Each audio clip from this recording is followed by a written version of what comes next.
Welcome back, and joining us on the show now is Atul Chaturvedi. He's Executive Chairman at Shree Renuka Group. Mr. Chaturvedi, hi, thank you so much for joining us. And this week perhaps belongs to sugar as an industry because the markets are still awaiting the notification for the export quota. And then there is ethanol pricing to look at too. We'll start with the sugar quota first. And while, of course, it's not under OGL, it's something that has been quite clear as the notification sent by the government. What is your sense on the export quota? And it's delayed already. Can we expect it this week, today perhaps? We've been hearing is that this quota would come anytime. In fact, we were probably anticipating that it's going to come on Monday. It didn't come. Now there's talk that's going to come today by late evening. I hope it does come. But what we are hearing and what we are reading in the press is that roughly about 6 million tons to start with could be the quota on a mill-wise basis, and it would be transferable as well. It is no longer OGL, and that is in any case very clear with the notification which had come earlier. And it is quite possible once they see that the crop is pretty good, they might actually decide in terms of extending the quota maybe February or March or whatever. But at this moment, we should pencil in roughly about 6 million tons, which would come in any time now. All right. The cat is still not out of the bag. The cat is still not out of the bag. Still waiting. Yes.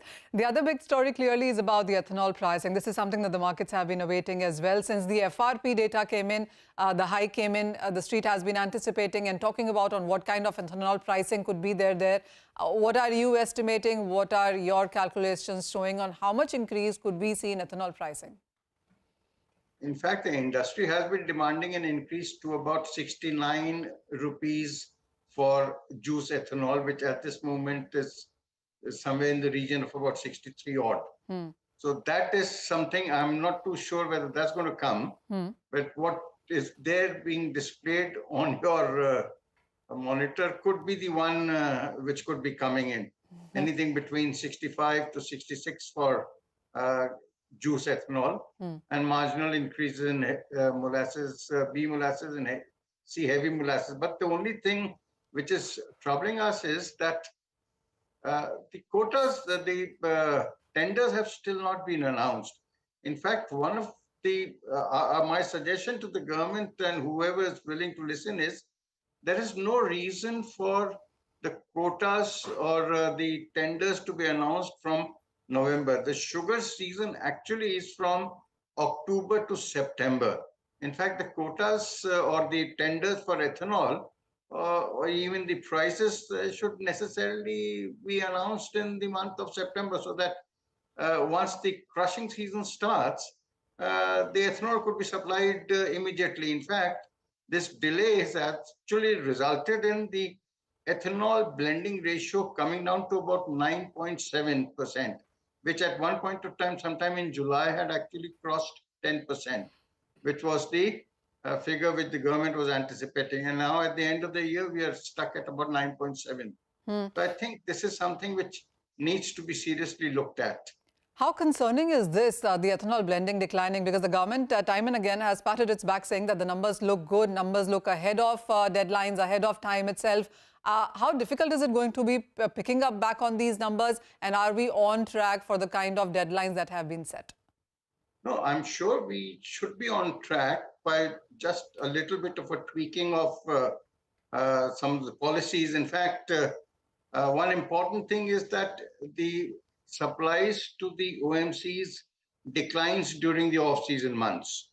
So my take is that for industry to build up capacity of storing juice or B-heavy molasses, off-season supplies should be incentivized. In fact, April to September, the prices for ethanol should be such that they take into account the carrying cost and interest which obviously the industry is going to bear.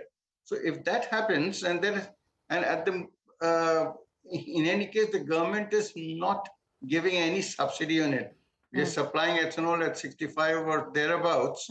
And as a consumer, we are buying the same petrol at around 110 or thereabouts. So there's no element of subsidy involved. So there's no reason why this cannot be agreed to. So this is something which If it is agreed to, then I think achieving the 20% blending ratio by 2025 should not be an issue. And the capacity expansion would probably take place and ensure that happens. All right. Mr. Chaturvedi, thank you as always for joining us. So those are two important things. As Mr. Chaturvedi said, sugar notification should be coming any time today. And there's an expectation of ethanol price rise notification as well coming in tomorrow via the cabinet. So the next couple of days clearly belong to sugar as an industry. But with that, that's all the time that we have on Halftime Report. Stay tuned for Business Lunch coming up next.